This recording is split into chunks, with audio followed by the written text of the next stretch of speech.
লক্ষ্মীপুরে রাজনৈতিক উত্তেজনা হঠাৎ চরমে পৌঁছেছে। সদর উপজেলার চরশাহী ইউনিয়নে বিএনপি ও জামায়াতে ইসলামীর নেতাকর্মীদের মধ্যে সংঘর্ষের ঘটনায় পুরো এলাকা জুড়ে ছড়িয়ে পড়েছে আতঙ্ক ও উৎকণ্ঠা। এই ঘটনায় উভয় পক্ষের অন্তত ১০ জন আহত হয়েছেন। আহতদের সদর হাসপাতাল সহ বিভিন্ন বেসরকারি ক্লিনিকে ভর্তি করা হয়েছে। পরিস্থিতি নিয়ন্ত্রণে হাসপাতাল ও আশপাশের এলাকায় অতিরিক্ত পুলিশ মোতায়েন করা হয়েছে। আজ বৃহস্পতিবার সন্ধ্যায় চরশাহী ইউনিয়নের ৭ নম্বর ওয়ার্ডের বটগাছতলা এলাকায় এই সংঘর্ষের ঘটনা ঘটে। স্থানীয় সূত্র জানায়, বিকেলে একটি বাড়িতে জামায়াতের নারী কর্মীরা দলীয় প্রচারে গেলে ভোটারদের কাছে জাতীয় পরিচয়পত্র চাওয়াকে কেন্দ্র করে প্রথমে তর্কাতর্কি শুরু হয়।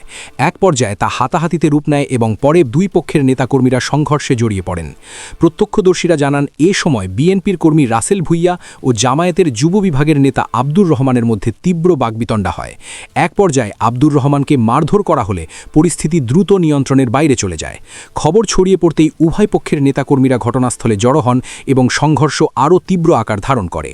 সংঘর্ষে আহতদের মধ্যে রয়েছেন চরশাহী ইউনিয়ন জামায়াতে ইসলামীর যুব বিভাগের সহসভাপতি সাকিব হোসেন, সেক্রেটারি আব্দুর রহমান, ৪ নম্বর ওয়ার্ড প্রসভাপতি হেজবুল্লাহ সোহেল, শ্রমিক কল্যাণ ফেডারেশনের নেতা ইমরান হোসেন ও শাহাদাত হোসেন খোকন।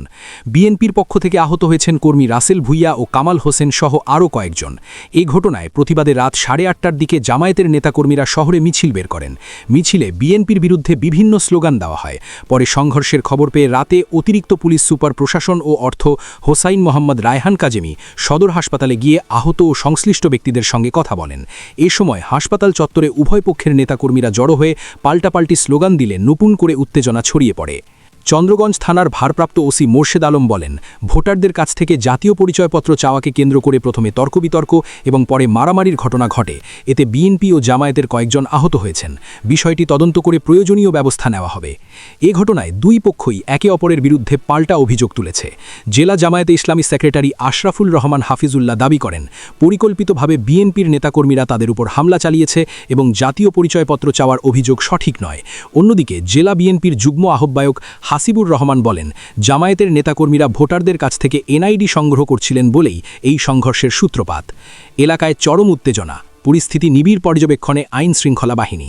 বর্তমানে চরশাহী ইউনিয়ন ও সদর হাসপাতাল এলাকায় থমথমে পরিস্থিতি বিরাজ করছে।